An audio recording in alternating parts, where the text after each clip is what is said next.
Hey everyone, if you love listening to Curbsiders and want to enhance the experience, then now is a great time to join the Curbsiders Patreon with new annual memberships where you can save 10% off the monthly rate.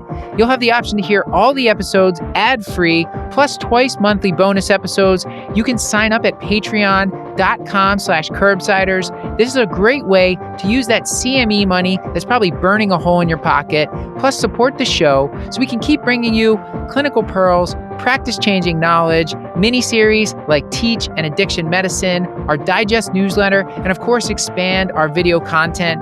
So join the Cashlack family today at patreon.com/Curbsiders. So Paul, I was looking for a good Christmas pun, and because I'm such a cool guy, I'm wearing a Santa sweater. Just like Beyonce, Paul, I slay. Nora, does that make sense? Does she have a song? I got it. I'm hip. Yeah. So right. just for the listeners, by the way, Matt took about 10 minutes to look that up, and that was the one he landed on. So The Curbsiders podcast is for entertainment, education, and information purposes only, and the topics discussed should not be used solely to diagnose, treat, cure, or prevent any diseases or conditions. Furthermore, the views and statements expressed on this podcast are solely those of the host and should not be interpreted to reflect official policy or position of any entity, aside from possibly Cashlack Moral Hospital and affiliate outreach programs, if indeed there are any. In fact, there are none. Pretty much, we aren't responsible if you screw up. You should always do your own homework and let us know when we're wrong.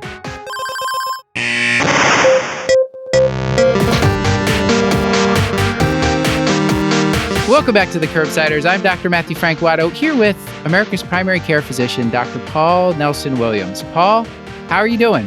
I'm feeling festive, Matt. How are you? I'm doing well, Paul. This episode is going to come out on Christmas Day, so it's the holiday season. That's why we're all wearing, except for you, Paul, we're all wearing holiday colors of some sort. And Paul, we have some great co-hosts with us. This is the Recap Extravaganza, which we have done for many, many years now. And Paul, can you tell people what is it that we do on the Curbsiders and what will we be doing on this show? Sure. So as a reminder to our listeners, we are the internal medicine podcast. We use expert interviews to bring you clinical pearls and practice-changing knowledge. The format of our end-of-the-year summary is a little bit different, where we are the experts, and we don't have anyone additional. We do have some special guests with us, but they are part of the Curbsiders team. So, which is not to say they're not experts, but this is a long-winded way of saying that we'll be going over sort of the pearls and the highlights from the past year that we found especially meaningful or especially practice-changing or that made us think the most. So we're going to round robin style kind of go through our picks of the year, if you will, for some of our favorite episodes and kind of recap and summarize for our listeners. And we should mention that these are, we had so many episodes come out that we couldn't even pick one pearl from each episode. So what we did, there's 4 of us. We have with us the great Dr. Nora Taranto of The Digest. Nora, how are you? I'm doing great. How are you guys? We are very excited to have you on the show to share some of your favorite pearls from this past year, from Digest and from the Curbsiders episodes. And of course, with us, Dr. Rahul Ganatra of our Hotcakes series. Rahul, how are you? I'm grand, just grand. I love the Christmas hat. It looks great. Thank you. You say wear holiday garb, and I take that seriously, Matt. Unlike some of us. Parenthetically, if you want to. You could have used a turtleneck. But otherwise, you look great. Should we do some picks of the year, Paul? Since it's the last chance of the year for us to give our top picks. And Paul, I don't think anyone wants to follow you. So would you care to start? So everyone can follow me? Sure. I like that system. This is like a Russian doll of a pick of the week. So I may have mentioned this album before. My pick of the year is actually going to be the album Murder the Mountains by Red Fang. They're the stoner metal group. This album came out in 2011. I mentioned this because I felt kind of dumb saying that music is my pick of the year. It just feels like too broad a topic. But I will say that music has always been super important to me. It's always been something that's been restorative. And then I think over the past couple of years, like I'll just put my iPhone on shuffle and just kind of listen passively and have not been engaging with it actively. Like it's just been a thing that's been kind of in the background. And then with COVID, I couldn't do live shows. And with things starting to reopen up, I actually went to a couple of live shows this year. One was I saw Charlie Bliss in Philadelphia and almost cried there and felt like a fool. And then I saw Red Fang in a cornfield, basically in Lancaster, Pennsylvania. They're at this dive bar that was in Lancaster of all places, and they were awesome. They ruled. It was an incredible show. And then the other thing is I got into vinyl, so I've been just infuriating and awful about that.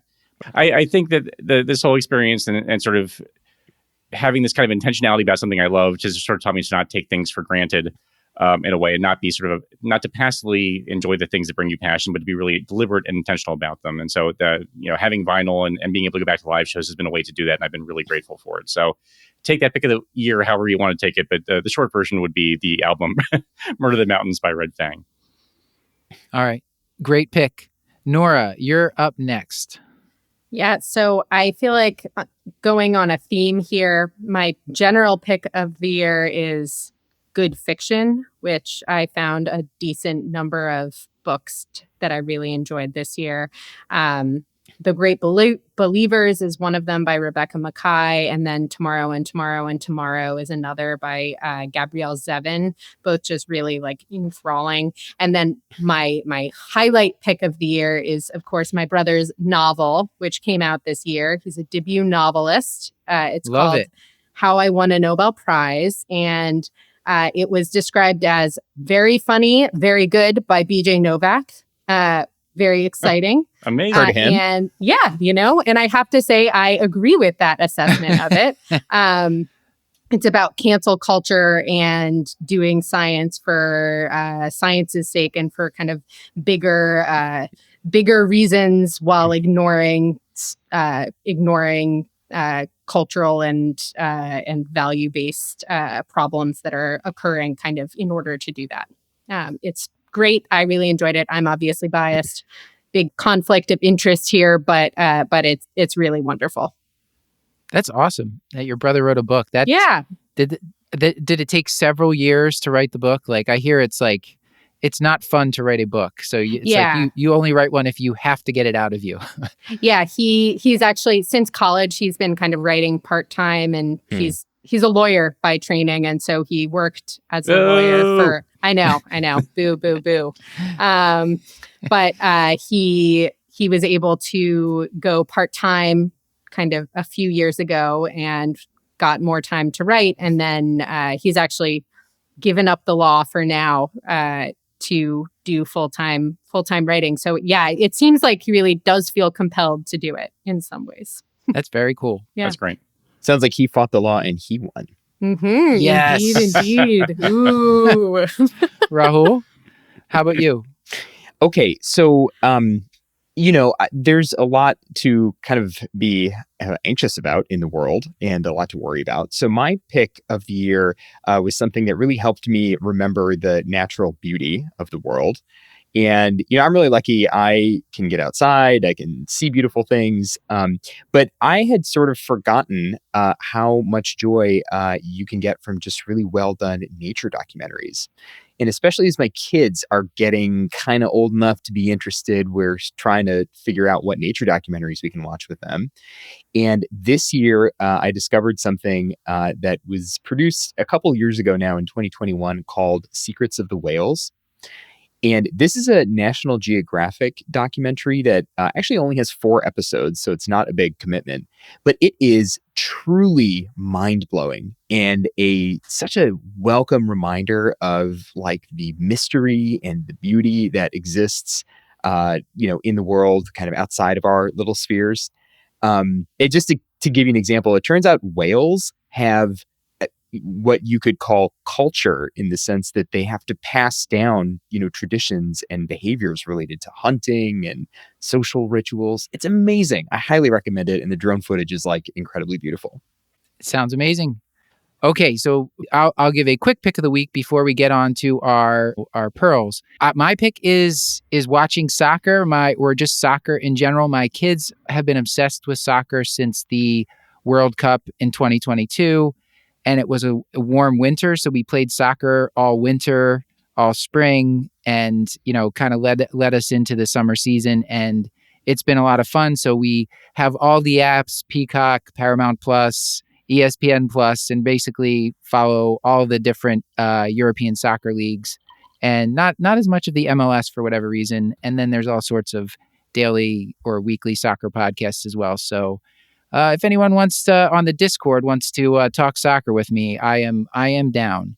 Okay, we're going to kind of go round robin here for the audience. We're going to, spend a couple minutes talking about some favorite episodes or favorite stories from the past year, and we'll just kind of take turns. So Nora, you're up first. What would you like to talk about? So I thought I'd kick us off with a few pearls from episode 409, which was one of my favorites from the year. This was an episode on hormonal and non-hormonal therapy for the vasomotor symptoms of menopause. And we had an expert, Dr. Monica Christmas, on the show. I found it honestly like hugely useful for my own practice, and then also just I think in primary care generally. There were a ton of pearls here about pharmacologic, non-pharmacologic pearls. And one of the kind of interesting pieces that I guess makes sense, but that she spent more time on than I would have expected was the focus on kind of behavioral modification, which I think is so hugely important in and kind of expectation setting with yourself in terms of when you get a hot flash, like how you can modulate your own experience of that. And so kind of referred several times to the utility of cognitive behavioral therapy and kind of self-taught management styles. So I thought that was really interesting. And then a bunch of facts throughout this episode, including the fact that these hot flashes in particular and vasomotor symptoms can occur for 5 to 10 years, even longer. She referred at one point to the long flasher phenomenon, which I thought was really a very funny way to describe this, but a useful one to make us remember that this is happening for longer than just a few years, right around 50. Nora, I think she said her mom was a chronic flasher, which taken out of context could be really, I know. But it was perfect. I loved it. And then she got into both the non-hormonal therapies, of which we talked about venlafaxine. That would seem to be her preferred SNRI, SSRI of choice in terms of management of vasomotor symptoms. And talked briefly about gabapentin and fezolinetant, which I didn't know actually, but she said could cause headaches as one of its kind of primary side effects, not necessarily significantly more than the placebo in the trials, but she said anecdotally she's actually seen a lot of headaches with patients on that.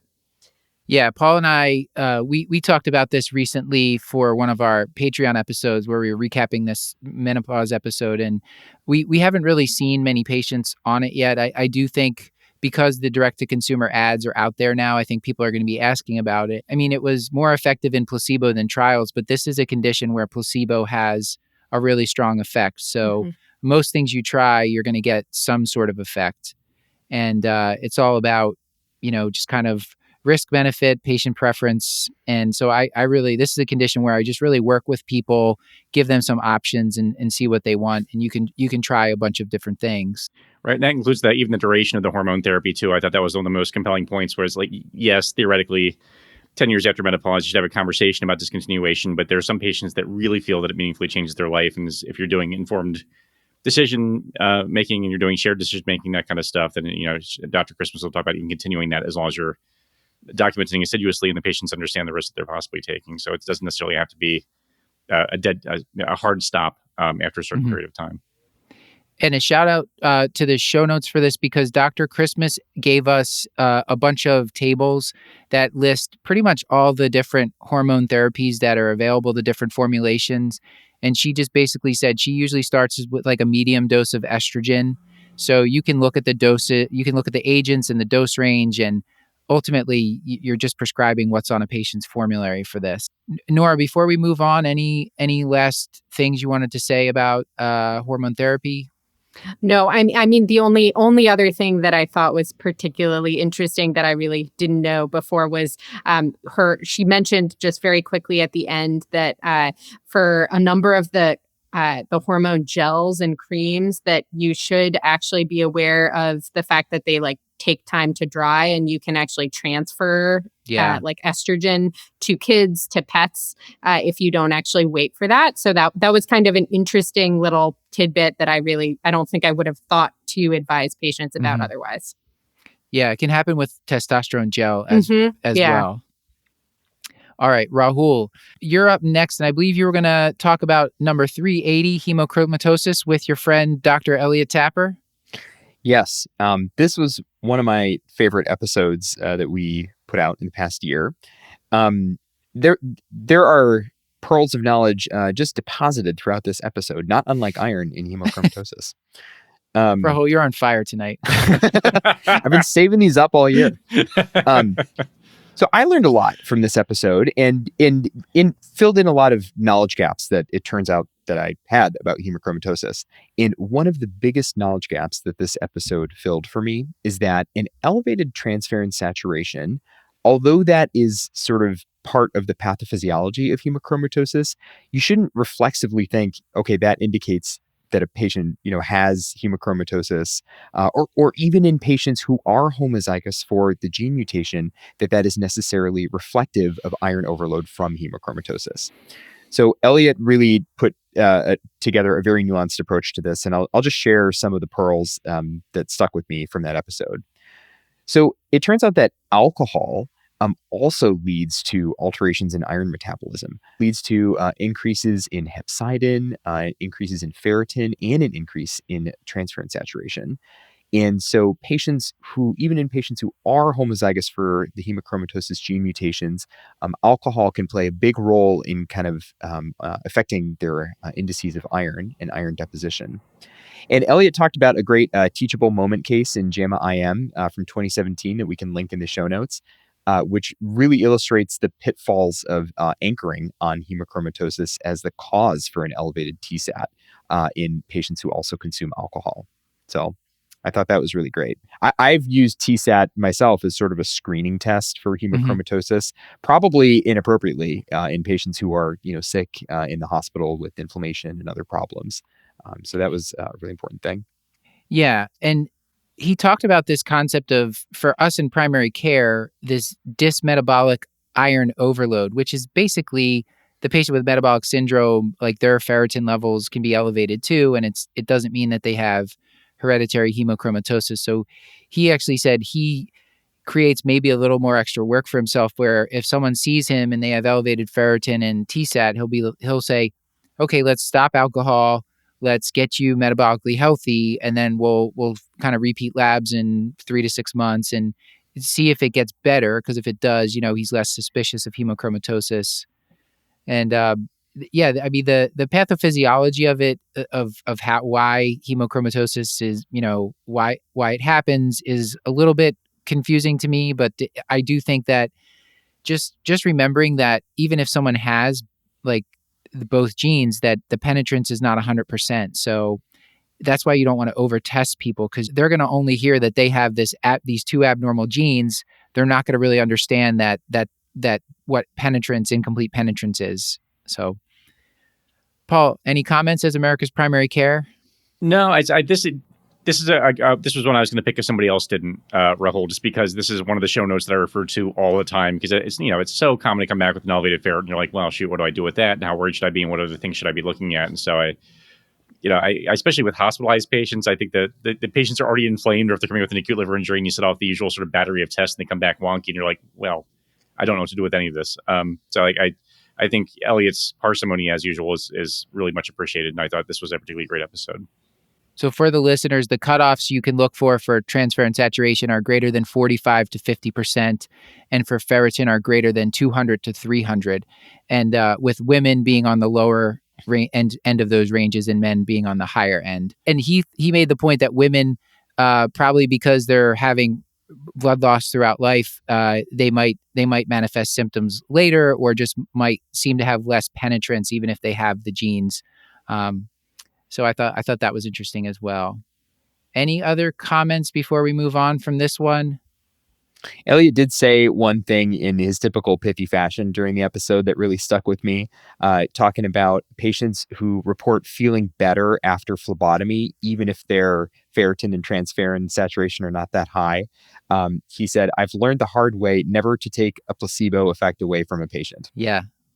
I thought that was really wise. That's right. Okay. So let's move on to Paul. And Paul, what did you want to talk about next? Sure. I'll lead with our episode 404, which was Hematuria with Dr. Derek Fine. Longtime fan of the shows may know that I have been threatening to do a Hematuria episode for like 6 years before this one started to even come together. And it's hard for me to separate out. This was a live episode, so we were at Hopkins in front of an audience, which is always fun. And they always treat us very well. So this episode will always be will hold its place in my heart, but it was also like full of clinical pearls. I thought Dr. Fine really helped clarify and kind of reinforce some things about hematuria in general. And I think probably I feel like I see in residency clinic and maybe just in life that hematuria is probably underestimated, and people don't do a great job of risk stratifying someone who is at high risk for malignancy versus low risk for malignancy. Especially, and I'll talk about this in a second, like if they're on anticoagulation, we almost kind of just be like, well, that we have a reason for them to be bleeding then. But it was just nice to have sort of concrete things. So age, more than 30 pack years of smoking, if you have gross hematuria, all these things are almost immediately shift you into the high risk category, and you should be more concerned and probably do a more facilitated workup. So I have now moved to CT urogram personally in the office, just even in advance of getting from urology, just because I have a feeling that's where they're headed. So I'm just doing, I think, a better job of facilitating follow-up for hematuria that raises concerns for malignancy. So, and I had mentioned the anticoagulation thing. This has come up in a couple of times recently for me where it was almost the hematuria was attributed to the patient's anticoagulation. They were on a DOAC for whatever reason. And I'm going to make the point for the bazillionth time that DOACs don't make you bleed. They just keep you from stopping bleeding. So you still have to have a reason to have hematuria. You still have to work up the etiology. And in fact, there have been a couple of neat papers that have looked at patients with gross hematuria are more likely to have their cancer declare itself earlier because of that hematuria, and they end up with better outcomes. So they are diagnosed at earlier stages. They just have better morbidity and mortality associated with it. So in a weird way, the hematuria is kind of protective for people who are declaring themselves to have a malignancy. So don't blow off blood in the urine just because a patient's on a blood thinner, because you still have to work it up, and it still may be something bad. Yeah, and Paul, you made a really nice figure to go along with this one to summarize a lot of the pearls of the episode. To recap, so the more red cells you have in your urine, the higher the risk. If you have gross hematuria, that's high risk, and the older your age, the higher risk. Obviously, history of smoking. And for lower risk patients, we talked a little bit about, like, you can get a renal ultrasound. It says that in the guidelines, but usually for me, if it's a high risk person, I'm usually getting a CT urogram and then sending to urology for the cystoscopy. That's kind of my move. I'm not sure. Nora, as an oncologist in training, do you have any differing views on this? No, I mean, I think that's the basic workup that they would do if it wasn't already done. So I think that's kind of the most helpful tools to know to employ. And I think it's a really interesting point, the reminder that anticoagulation does not beget bleeding from the bladder, and you should investigate causes if you're seeing it. Is the thought of the ultrasound just to diagnose a stone if that's the cause?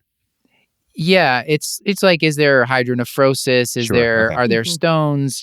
Just that's my thinking too. It's like it feels like you could miss a lot with just an ultrasound, and that's why I think they do it, because not everyone has the resources to get a CT urogram. And I mean, and you can catch like cysts, and you can see like renal cell carcinomas with ultrasounds. I think that's sort of also part of it. And you can look, but you're missing stones with renal ultrasound. So like I'm kind of with you, Matt, in terms of my practice, and it just doesn't make a whole lot of sense to me. If the renal ultrasound would come back negative, they're getting a CT urogram. If it comes back positive, they're getting a CT anyway. So it just seems to me that probably you may as well just skip the step and go right to the CT urogram. Yeah, I don't know whether it's just challenging kind of from a national perspective to get high quality CT urograms that are timed appropriately. I don't know whether that's a piece of it. I could imagine maybe that's some of it. Yeah. I'm sure it's the cost. People are worried about giving dye, and it's just a bigger resource. It's radiation, all those kind of things too. So, yeah. And we did most bleeding is urologic, as Dr. Fine said, but he did also give us his sort of how he thinks about glomerular bleeding too. And that's in that figure as well that Paul made. Yeah, that's something I'm going to have to look up always. But I will say that if you see the creatinine's going up, or the patient comes in suddenly hypertensive, like those things should raise immediate alarms for a nephrologic source as opposed to something, a urologic source. So it's just, don't forget that there are certain glomerular causes of actual gross hematuria. Though if you see clots, that does almost certainly, like it's almost certainly to be like malignancy somewhere in the urinary tract and not something within the kidney itself. All right. So the next we're going to talk about, we did 2 diabetes episodes this year because it seems both Paul and I and the audience can't get enough of diabetes episodes. So the first was number 387 with Dr. Marie McDonnell, who just a fantastic guest.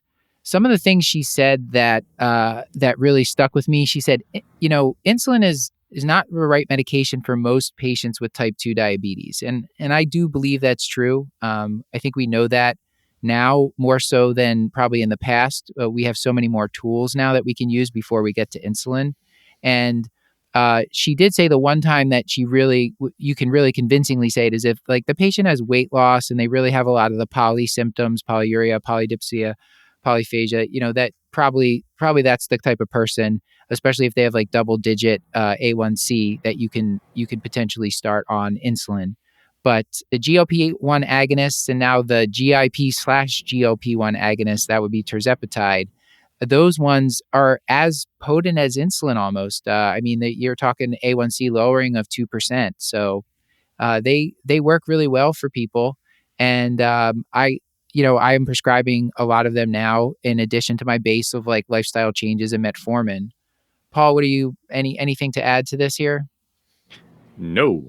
I agree with you.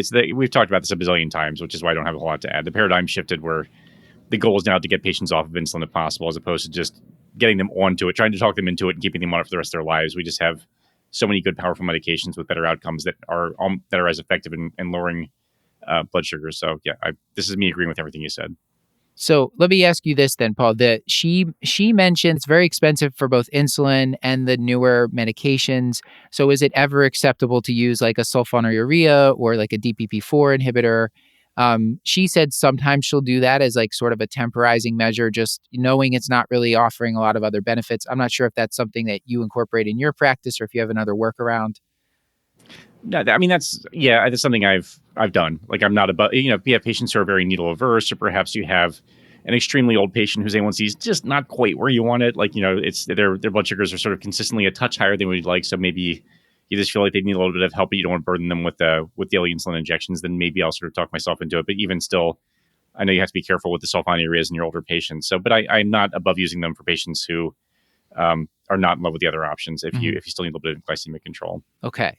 And then the next episode was number 397. This was an insulin-focused episode with Dr. Jeff Colburn, and he taught us a lot about the different types of insulin. Some of the pearls that stuck out for me were that NPH insulin can be used as monotherapy, like instead of a basal insulin, and he usually doses it 2/3 in the morning and 1/3 in the evening.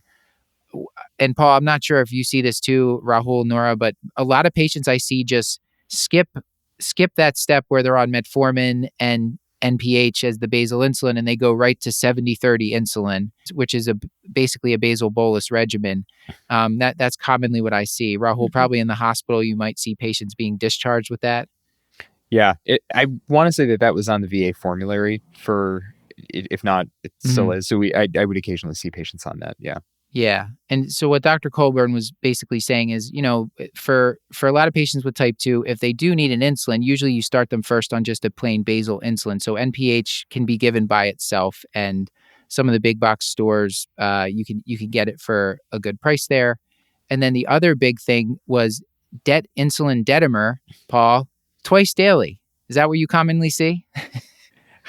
I had not been commonly seeing it. This one was practice changing. I think, especially at the lower doses, and having talked to my clinical pharmacist, it is something that that is now the adjustment that I'm making. And I even had patients figure that out for themselves before I even had the chance to sort of make the change. They'll come in and be like, "Yeah, it wasn't working for me, so I just split up the dose and do it twice a day now, and it seemed to be much more consistent." I was like, "Well, congratulations, you figured out the science before I did." So that was a big point that was certainly practice changing for me. Yeah, if you look in the pharmacokinetics section of a lexicomp, it basically says the lower the dose, the shorter the half-life, and the more variable it is. So on those people, especially on the lower doses, make sure you're splitting it up. And then the last thing I'll say on insulin is over basalization. We'll look out for that. So if they're on more than half a unit per kilogram body weight, so if someone weighs 100 kilograms if they're on more than 50 units of a basal insulin, glargine, Dedimer, NPH, probably they need to be on prandial insulin as well. And so you could go ahead and switch them over, and make sure you prescribe everybody something for hypoglycemia, and tell them the 15 grams of carbs every 15 minutes and recheck their sugar until it's up. All right. So Nora, moving on to your next topic. What do you have for us? I have episode 392, which was another live episode that you guys filmed in, I think, March. And this one covered opioid and xylazine withdrawal in the hospital. This was with Dr. Joseph D'Orazio, and was similarly filled with lots of pearls about a topic that I had kind of heard of very briefly prior to this, but really hadn't seen much of, on the new and developing field of xylazine overdose and withdrawal, which we're seeing in particular on the East Coast, and seems to be spreading west somewhat slowly. So xylazine is also known as tranq or tranquilizer. It's an animal sedative. It's similar to clonidine. It's an alpha-2 agonist. And we notably have been seeing it mixed into, in particular, the fentanyl supply over the last few years. There's no reversal agent for it in particular, and it produces Narcan-resistant opioid overdoses. And so in patients who have ingested opioids, you may see that they're not responding to Narcan as you would expect. And so that's the main way that Dr. D'Orazio said that we have been seeing these clinically suspicious cases of xylazine overdose. And Narcan being the trade name for naloxone, right? Yes, sorry. Yeah. So the patients have often been coming into the hospital or are being treated out in the field. Lots of this in Philadelphia in particular, and on the East Coast, broadly speaking. And xylazine can be used via various modalities. So it can be injected, smoked, insufflated, and we don't have a good rapid test for it in the hospital yet. Sounds like there's some work to try to develop a urine drug screen for this as well, but I don't know of any systems that are using that yet. I don't know if Paul, you have any. No, I think there might be some regulatory barriers. I think there's some things in the work, but I'm not sure that they're actually approved for sort of use in formal system settings yet. Yeah. So, Rahul, I'm not sure if you're seeing a lot of opioid withdrawal in your practice as a hospitalist. And tell me if this speaks to you. Supposedly one of the ways to identify this is if you treat someone for opioid withdrawal and kind of give them adequate amount of opioids so they shouldn't be in withdrawal anymore, but they're still really anxious. That's one of the ways our guests told us to sort of recognize that this might be on board as well. So I'm not sure if this is a problem up there. Yeah, you're right. I'm really not, mainly because of, my patient population is, sort of older. So I have not seen so much of this. Also, our inpatient mental health and substance use treatment facility is actually in a different hospital. So we only end up seeing the people who have medical contraindications to going directly there. So I have not seen a lot of that yet. So you're not seeing it. And Paul, one thing I wanted to ask you, because when we were on this episode, I think this was still sort of in flux and we weren't sure. Do the wounds appear only in the area they're injecting, or can they appear at distant sites? Because I feel like we've heard both things. Do we know this yet? We've heard both things. I don't know that it's been actually confirmed yet or not. Yeah. Okay. So to be determined. But if you have the patient with opioid use disorder and necrotic skin wounds, that is sometimes a clue that there's xylazine in their supply. So a couple of plugs while we're on it. So you mentioned Joe D'Orazio. He actually just wrote a great narrative review on xylazine that's in the annals. It came out this week. So we can link that in the show notes. And there's also an article that just came out. Sorry, I'm fighting with my cat at the same time, about wound care for xylazine-associated wounds, lessons learned from a low-barrier wound clinic in Philadelphia. So a couple of colleagues also put that out. Actually, I think again this week. This week has been an incredible week for addiction medicine articles. There's been a lot of things published by personal friends and people that we know from Twitter and stuff. But yeah, Joe's review on xylazine is certainly worth reviewing. Mm-hmm. Yeah, it was kind of interesting. It sounds like these wounds are significant, but they actually heal pretty well on the spectrum of wound healing. Yeah, I was surprised. I was really surprised when he said that. Yeah, so it sounds like if you can stop with injection, assuming that that's kind of the main trigger of this, that they actually heal pretty well and pretty quickly. And actually, Matt, the article about the wound care that I was referencing, they mention, at least according to these authors, that they see it in sites remote from injection, and in fact, even in patients who smoke, who get it through inhalation. So it seems like it is not necessarily a direct injury. Yeah, very, very strange. Yeah. Okay. Nora, any other addiction medicine pearls before we move on to Rahul? I mean, just generally to give a shout out to the addiction medicine series and the update in addiction medicine that we've had the chance to cover kind of throughout the years. I think there are a ton of pearls throughout those episodes, and the topics are all evolving kind of by the week, as Paul was saying. All right. Rahul, what's next? All right. So my next pick is episode number 386. This was a Neph Madness pod crawl with Dr. Matthew Luther. And this episode was all about primary aldosteronism or primary hyperaldosteronism. And most of my day in the hospital is spent, talking to patients and residents about why we do not need to worry about their elevated blood pressure right now, and trying to avoid escalation of treatment for hypertension when possible.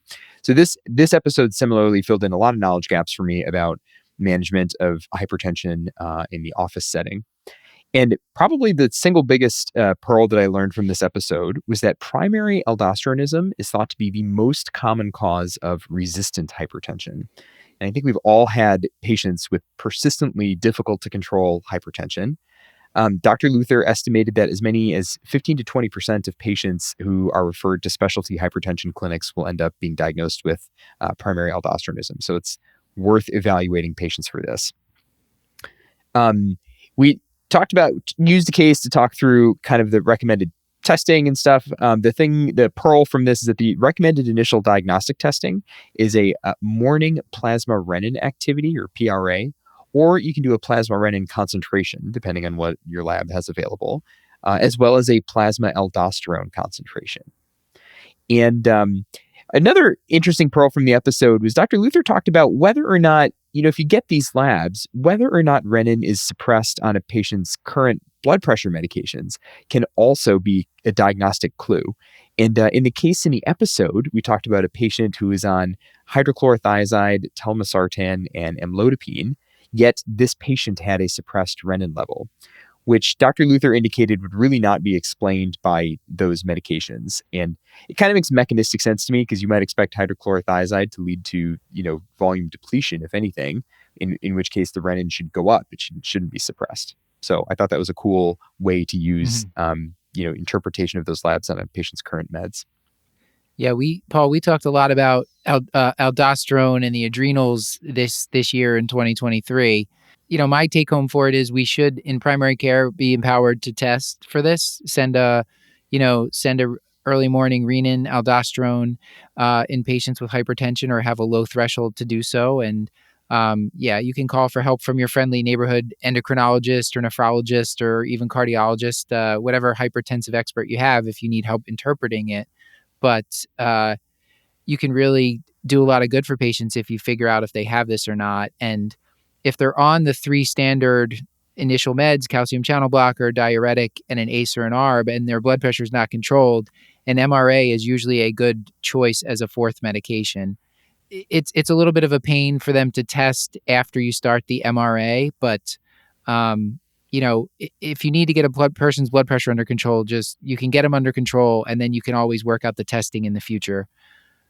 Yeah, there's a whole body of literature about how we undertest for this. Even there are people that actually advocate for anyone with even sort of essential hypertension, we should be testing for it.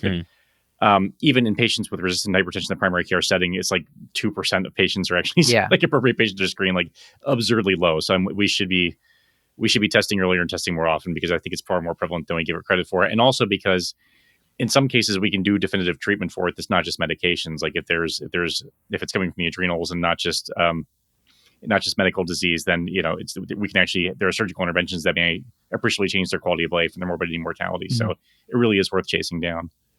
Okay, so let's move on to the next one because we'll pick up the pace slightly, so this isn't a 4-hour long episode as Paul was joking earlier. Paul, so what's next for you? Yeah, along the line, still more hypertension because we love it. So this is episode 390, the resistant hypertension with Dr. Jordy Cohen, who's been back with us multiple times. Dr. Cohen is the best. I was just doing a talk on resistant hypertension, and all of my background literature, when I found a great article, like she was the lead author on it, it was almost kind of infuriating after a certain point. So, and I used this episode to crib from liberally. So thanks for that. But she taught us that there are a couple of pearls that really stuck with me that I keep coming back to.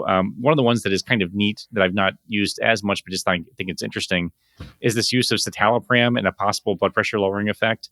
So you would think someone who is anxious and has sort of extra adrenergic overdrive, you might opt for like a beta blocker or maybe even something like a clonidine, but there's some evidence to support that citalopram may actually help lower those patients' blood pressure. So I just think that's a neat sort of synergistic way that probably is going to come up more often than you might expect. And then the one point that I think raised all of our eyebrows and I was shocked by was this idea of not reaching for the beta blocker as like your sort of fourth medication. I think a lot of the times we've talked about sort of reaching for the MRA, which makes sense. But I think oftentimes I've seen folks reach for like a carvedilol when they feel like they're running out of options and sort of skipping over things like clonidine. And I think Dr. Cohen referenced a paper where patients who were prescribed beta blockers as first-line therapy in the absence of other indications had worse cardiovascular outcomes. So I'm now avoiding those blood pressures a little bit more assiduously unless I have a good reason to actually start them.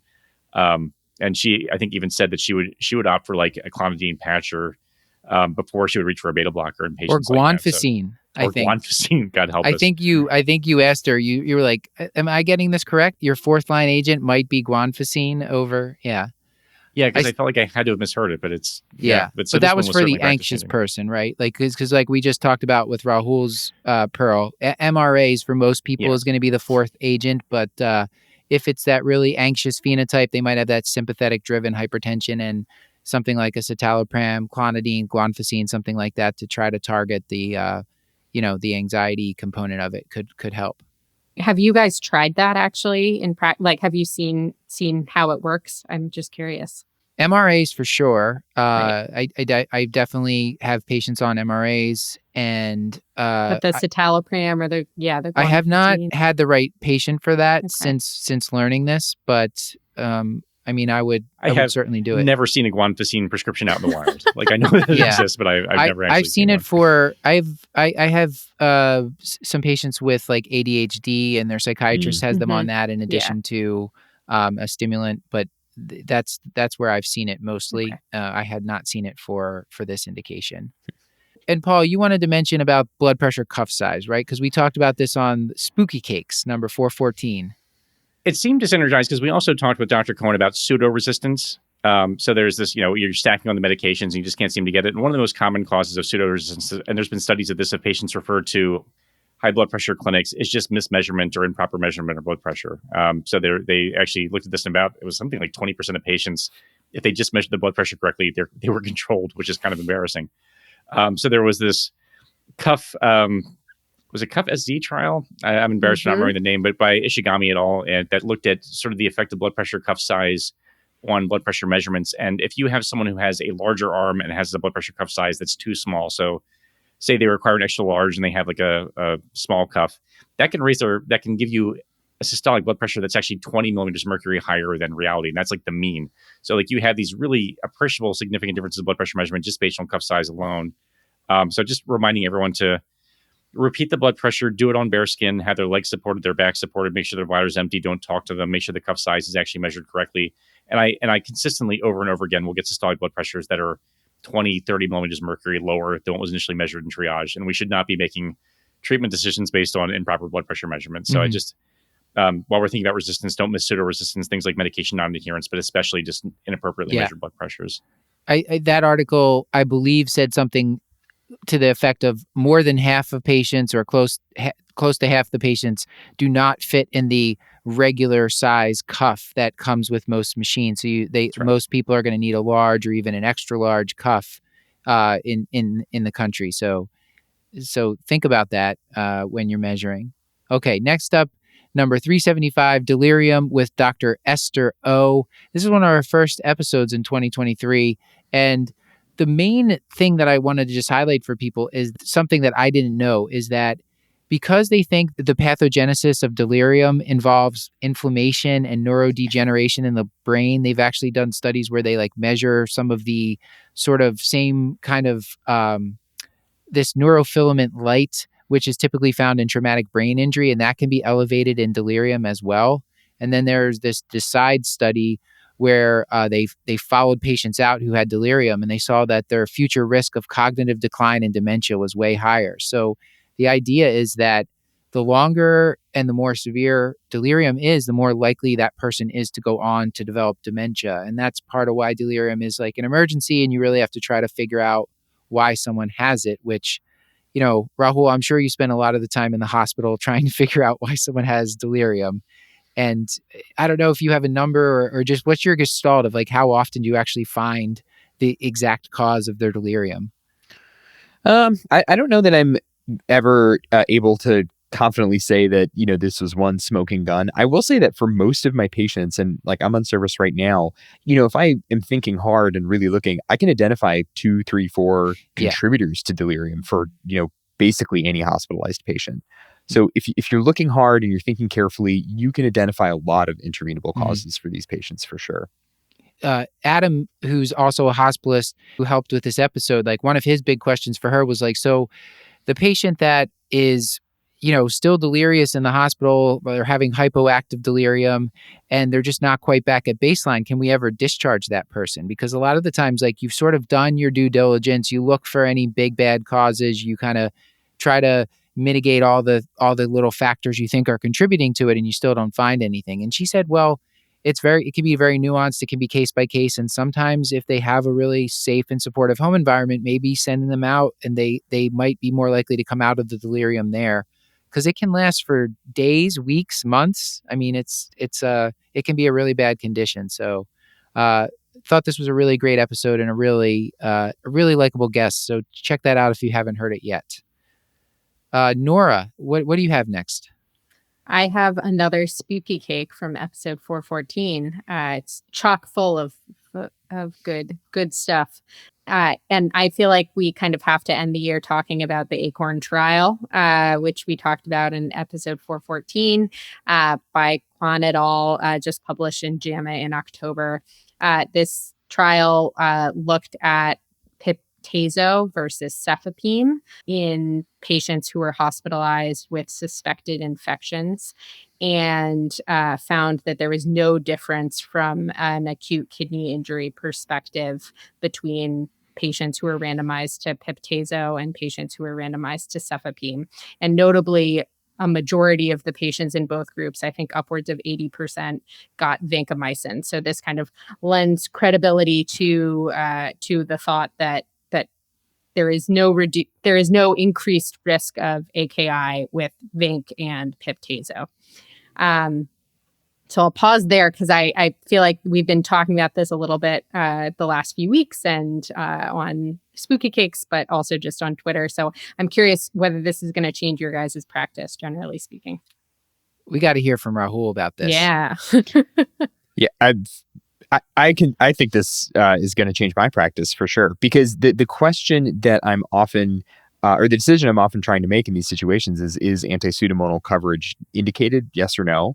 And, I have sort of genuine equipoise about whether cefepime or pip-tazo is, safer from a renal standpoint. So I found this persuasive that it didn't really seem like pip-tazo either alone or in combo with vanc for a median of 3 days. Granted, that's not a huge duration, but at least for what was seen in the trial, there didn't seem to be any increased risk over cefepime. And one criticism that was the digest on this was really well done. I mean, the author pointed out, one problem was that this was an open label trial.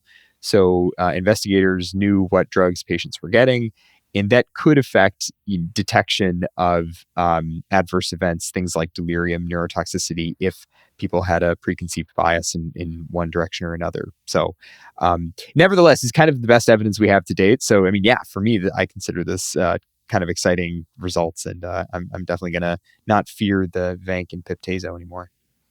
That It's was also kind of- Alexander Chatoff that wrote Yeah. that, right?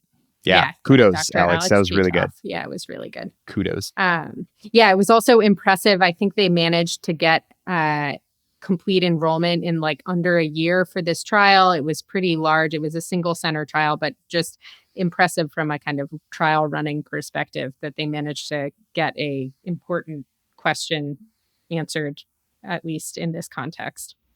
All right, Nora, what other favorite trials you wanted to quickly mention?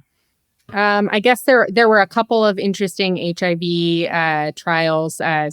Can't have to mention REPRIEVE, which looked at pitavastatin in patients with HIV who are low to moderate risk from a cardiovascular disease perspective, and found a benefit in that population.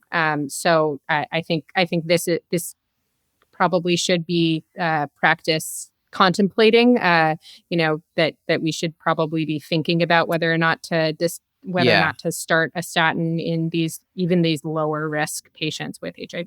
This feels kind of landmarky to me. Yeah. Like, I think not just practice changing, but I think this is going to be one that is going to be referenced in the future as the reason that we've changed our practice entirely. So I think this is an exciting trial. I think that's going to go into guidelines, whatever guidelines are out there for HIV. I bet you they'll put it in there as like they have it in for statins, for moderate intensity statin for diabetes. Yep. Yeah, and we covered that in the Digest episode 418, I think. Yeah, which would have been last. A couple of the issues. Yeah, would have been at the time this is airing. It would have been just a month ago. All right. So let's move on. Rahul, you had some updates. This was number 393. These were clinical updates in hospital medicine at SHM. So Rahul, how did your updates hold up? Yeah, so I thought I would take the opportunity to hold myself accountable, because so often when you give these update talks, you get to say whatever you want, and then no one you don't have to deal with the results of that, whether or not the things you thought were going to be practice changing really held up or not. So medical education, baby. Exactly.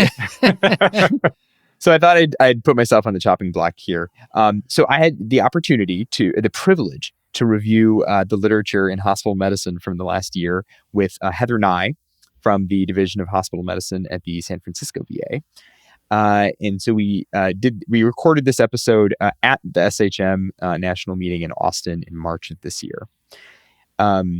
So what sort of held up from then to now? Well, for one of the papers we talked about was the Impulse trial. And this was published in Nature Medicine in the past year. And the bottom line of this trial was, it was really persuasive to me that starting empagliflozin in patients hospitalized with acute decompensated heart failure improves clinical outcomes that persists out to 90 days, but the symptom improvement starts as early as 15 days after initiation.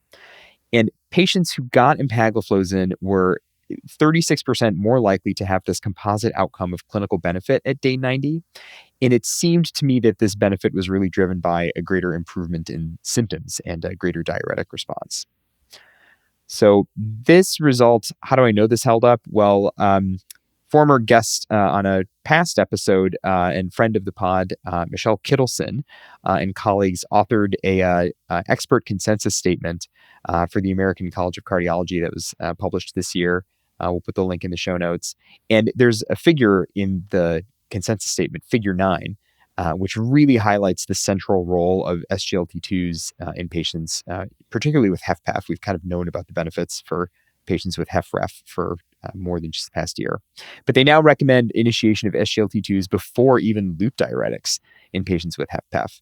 And if additional diuresis is needed for those patients, you can add a loop diuretic and then the other classes of medications. So that one definitely held up. Matt, I was going to ask you, I think one of the things that I sometimes see is the decision to start an SGLT2 just ends up in limbo. There's a lot of clinical inertia, and as the primary care doctors, the cardiologist, specifically in the outpatient setting. So I think if it started while the patient's admitted, they're getting sort of their initial workup and they're discharged in the SGLT2, like it seems like, oh, thank God, like that decision's already been made, and then you don't have to, there's not this sort of back and forth as to who's going to start it and should we wait for endocrinology. Like they have already gotten the evidence-driven medication. So I think from a system standpoint, like this is probably going to improve outcomes in a really meaningful way. Yeah, I just wonder because SGLT2s are supposed to be held for something like 2 or 3 days before a surgical procedure. So starting it during the hospitalization, I think that came out of concern maybe for I don't know if it was dehydration or if it was concern for euglycemic DKA while they're in the hospital. But I really feel like we're going to get comfortable using those agents in the hospital or continuing them, if patients are going to be getting them routinely now for heart failure. So I'm curious to see how that's going to pan out. And my big barrier for SGLT2s right now is a lot of my patients who qualify for them or who have an indication are on Medicare, and they're still pretty expensive for patients on Medicare. But otherwise, I have a really low threshold to prescribe them. Rahul, any other studies you wanted to highlight? Well, on the theme of GDMT for heart failure, it's becoming increasingly clear that getting patients on these medications as soon as possible is better.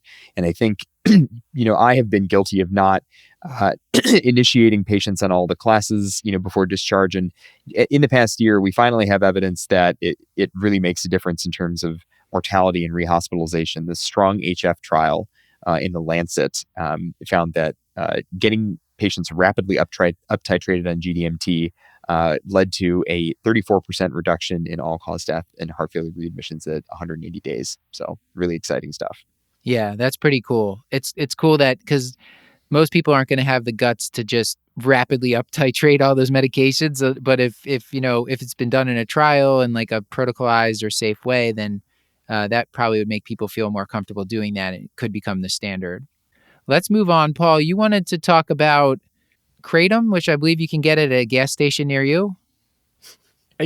Literally, I can. There's billboards for it. Like it is not. I could get it if I wanted to, and I won't take too much time on this. I'm going to make the same point I made before. So Kratom it's an interesting substance. It initially came from the leaves of a tree indigenous to Southeast Asia, where it had been used for centuries and sensibly as it was treating things like hypertension and cough and fever, but also just for aches and pains. And if you're kind of tired, like it has. Pharmacologically, it's kind of a mess. Like it stimulates every receptor known to man. So like there's mu receptors, so it's an analgesic. There's some COX-2 pathway inhibitor, and there's some alpha agonism. Like it's kind of all over the place.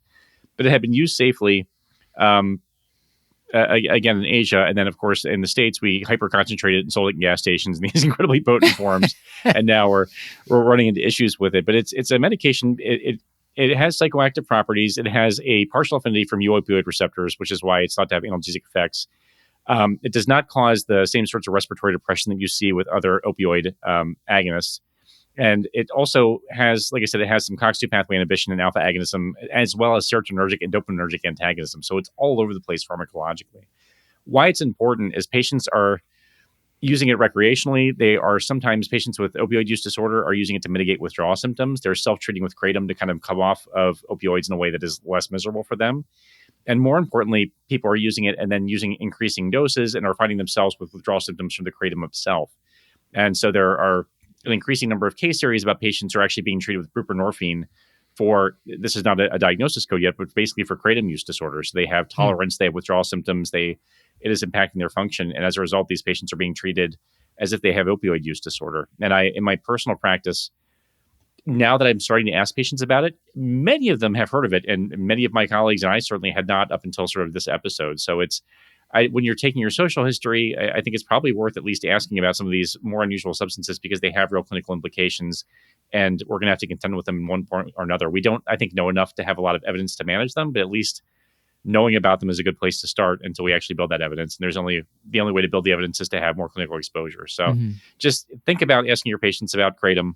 And that's really the only plug I'll make about it right now. So it's been around for a while, but I'm hearing about it more and more, and you're going to be hearing about it as well. So just wanted to raise awareness of it. Yeah, and maybe, it's the holiday season. Maybe put someone in, if you have a kid, maybe put some in their stocking. Or not their kid, your brother, or your sister. Just chill them out a little bit. Yeah. Do you eat it? Did you mention that?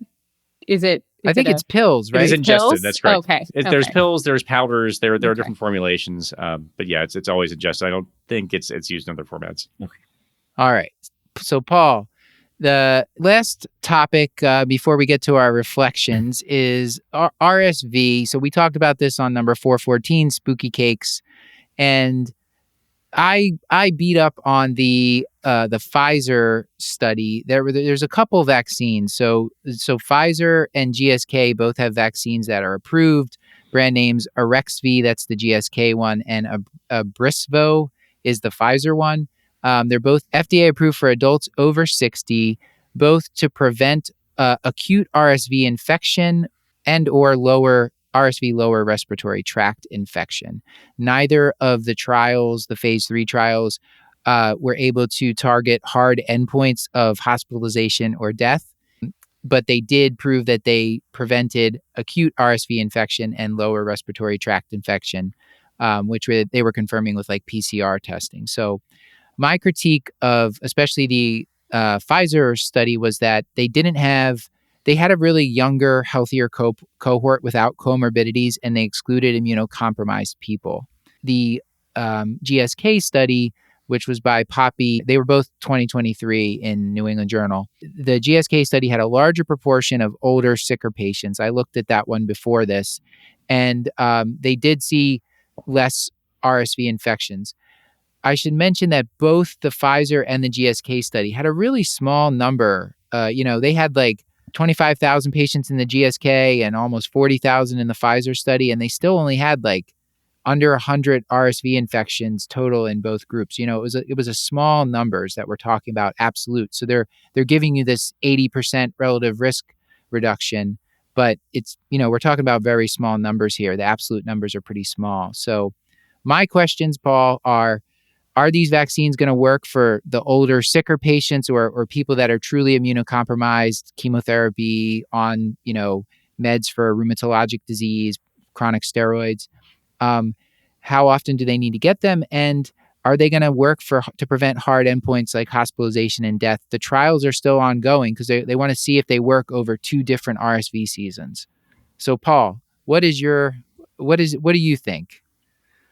Yeah, you had me sold on poo-pooing them earlier, I think, just because you're a convincing guy. I will say that all the studies look kind of the same, and there's whether you're talking about the Janssen or the GSK or the Pfizer, like all the trials showed like this around 80% reduction. And I don't know, like the more I think about it, the more I do think that's significant. The hard endpoints thing I think is a valid point, but I also think like it starts to feel a little bit like the not having randomized control trials for parachutes. Like if they're not getting the infections, then they're probably less likely to die from the infections. You know what I mean? So if they're having less symptoms. So I hear your concern. I think those outcomes will probably come, but I do think that the numbers that they have so far are reasonably impressive. RSV is reasonably prevalent, and the safety profiles, which I think is probably the larger concern. Like there's the neurologic outcomes. I don't think we're statistically worrisome, but there was enough of them that kind of raised your eyebrows. You know what I mean? So I do think that probably warrants watching. But I think overall, if you're having a significant decrease in symptomatic infection, probably those hard outcomes are going to follow. Like it just doesn't make sense that they wouldn't. And it would be nice to see the hard data, but I just think it stands to reason that if you're not getting the infection that's symptomatic, then you're less likely to have an infection that's going to land you in the hospital or kill you. Okay, so it's hard to find how many people over 60 there are. So I'll just say over 65, there's 50 million people in the U.S. $200 a pop, Paul. That's $10 billion a year. This is a huge moneymaker. And there is a risk of some of these, like there was some Guillain-Barré, Miller-Fisher syndrome seen. Mm-hmm.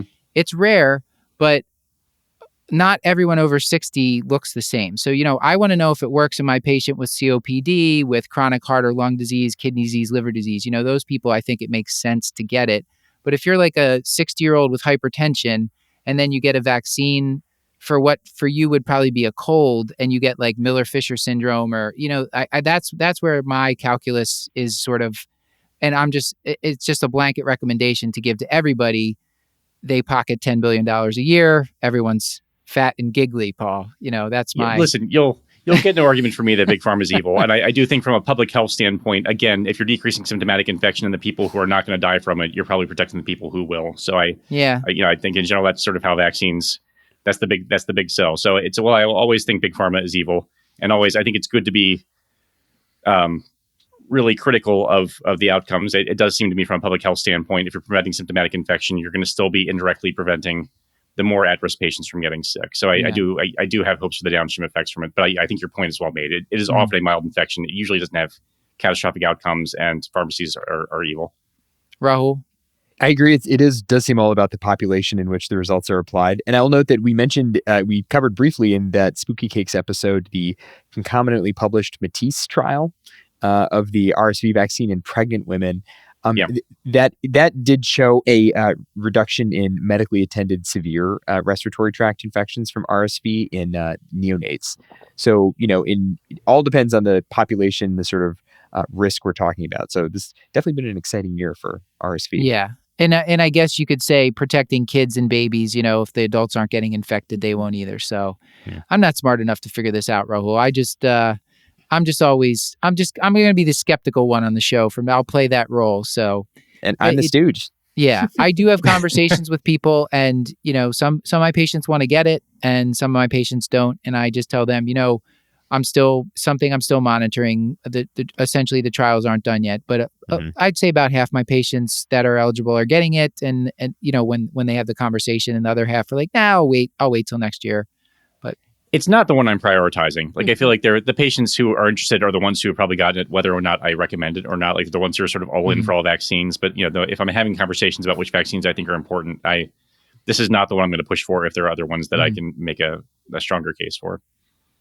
All right. So that ends this portion of the show. We're now going to move on. Just, it's the end of the year. I always like to, at this time, just, do a quick reflection, say something nice to the audience, maybe to the team. So let's go around the horn here. Nora, would you start us off?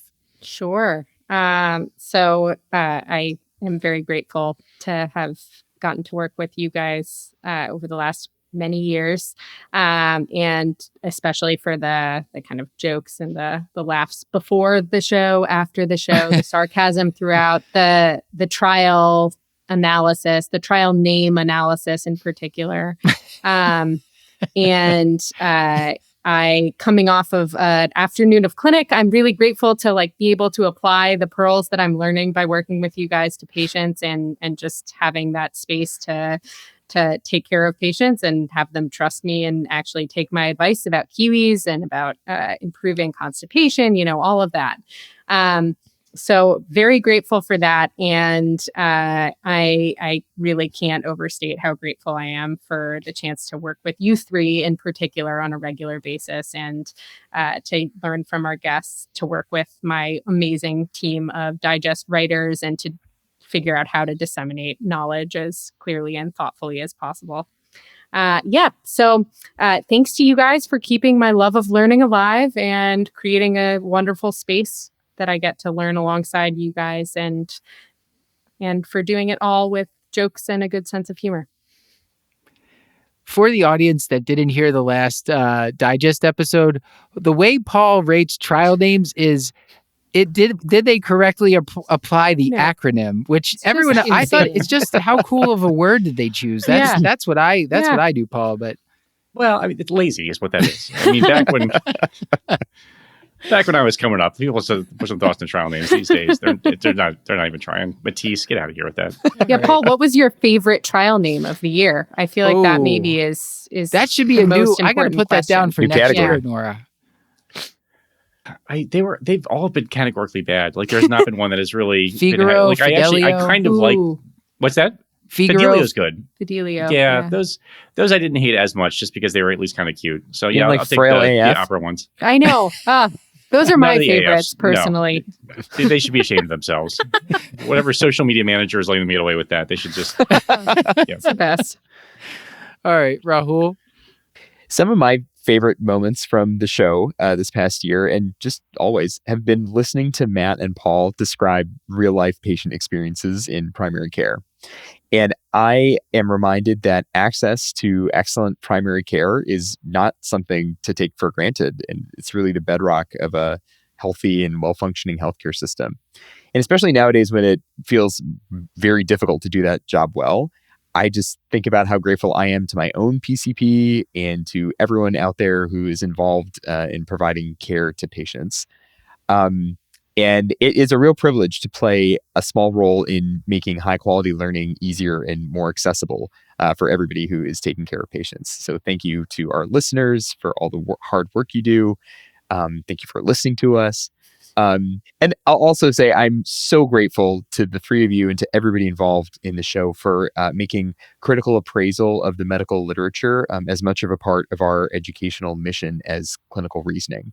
And I couldn't be more honored to do this work alongside you all. So thank you. Paul? Yeah, I feel like I say the same thing every year, but it's true every year, so I don't know what to tell you. But I this year reflecting more about community and just sort of as cornball as that sounds, like I was just thinking about like ACP coming up and the number of speakers that we personally know thanks to this show, like people that we've had on his episodes, people that have come up with us. And almost that's true of almost any conference that you go to, and now almost like on Twitter, just the scope and reach of this show and the people that I have met. And I tend towards depressive, and I tend towards not liking human beings in general, even though I chose a weird profession for that. I just think about the number of incredible people that we've met, both the ones who are on this recording right now, the people, the Curbsiders team, the guests that we've had, the people, the learners and the residents, and just everyone I've gotten to interact with in this role. It almost makes me optimistic, which is not an easy thing to do. Like, I just think there are so many incredible people in medicine, and to have this forum where I can actually engage with them and get to know them and sort of see their work and appreciate them as people and as educators and as caregivers and healers. Like, it's remarkable. And I'm grateful for it every single day, even though I don't think I do a great job of expressing that all the time. So again, just reflecting on the chances that the show's given me to sort of meet so many incredible people, both as part of our immediate team and then sort of across the country that are doing sort of the same stuff that we're doing. So I think I'll stop there. So Paul, this has been 8 years of February will be 8 years since we've been releasing podcasts, but we've been working on this since September 2015. So it's already been 8 years for us that we've been working on this, over 420 numbered episodes. And if you look on our channel, I mean, we have 450 probably that we've released because some of them are non-numbered, and just overwhelmingly, the audience has really been positive, mostly in their comments. I mean, we get trolled a little bit, Paul, but not nearly as much as I thought I would at the start of all this. Most people are a lot of tell Paul to slow down. A lot of telling Paul to slow down. That is true.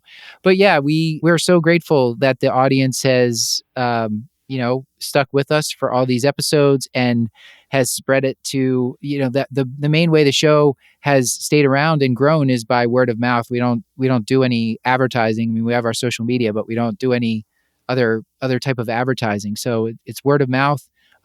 This year in 2023, Paul, we changed our website. We overhauled that so we could showcase all the shows that we do. So there's the Curbsiders is on there with their team. Of course, the Curbsiders, our show's on there. We have Curbsiders Teach, Addiction Medicine. We have the Digest on there now, and the back issues of the Digest are on there as well. And also the miniseries, the Teach released its third season, and Addiction Medicine released its second. The Digest has been, Nora, we're close to 50 issues of the Digest now. Yeah, and now we're doing monthly episodes of either Hotcakes or Digest. Nora and Rahul are sort of shifting off each month because it's so much work to put those together. So we're making so much content. And I think all told, we probably have more than 70 people working between all the different shows and projects. And these are all just people remotely, largely working for very little. We have a little bit of support for them, but these people are largely just doing this on top of their full-time jobs. So thank you to all the fans who have supported us, the patrons on Patreon. Discord has been a lot of fun to get to know some of the fans better on there. And hopefully we can keep doing this. Paul, it gets a little harder each year. I get a little tired, but we are trying to find ways to make it sustainable, and we have a great team around us to help us do that. So Paul, let's get to an outro because this is a long one, but it's been fun. And thank you to all of you on this call for being so great to record with every month. This has been another episode of the Curbsiders, bringing you a little knowledge food for your brain hole. Yummy. There's 3 of you. Someone step up and give us a yummy. Oh, I did not like saying that out loud. That felt bad. All right, editor, please isolate that and drop into every episode. I literally gagged. I don't know if you heard that on mic. Anyway, still hungry for more? Join our Patreon and get all of our episodes ad-free, plus twice monthly bonus episodes at the patreon.com/Curbsiders. You can find our show notes at thecurbsiders.com. While you're there, you can sign up for our mailing list to get our weekly show notes in your inbox, and that includes our outstanding Curbsiders Digest, which recaps the latest practice-changing articles, guidelines, and news in internal medicine. And we're committed to high-value, practice-changing knowledge. And to do that, we want your feedback, so you can email us at askcurbsiders@gmail.com. And please subscribe, rate, and review the show on YouTube, Spotify, Apple Podcasts. It really does help people find the show. This episode will not be available for CME because we're taking a break for this one, but most episodes going forward are available for CME through VCU Health at curbsiders.vcuhealth.org. A special thanks to Dr. Nora Taranto and Dr. Rahul Ganatra for helping to write and produce this episode, and to our whole Curbsiders team. Our technical production is done by Podpaste. Elizabeth Proto runs our social media. Jen Watto manages Patreon, and Stuart Brigham composed our theme music. And with all that, until next time, I've been Dr. Matthew Frank Watto. I've been Dr. Nora Taranto. I've been Dr. Rahul Ganatra. And as always, our main Dr. Paul Nelson Williams. Thank you and goodbye.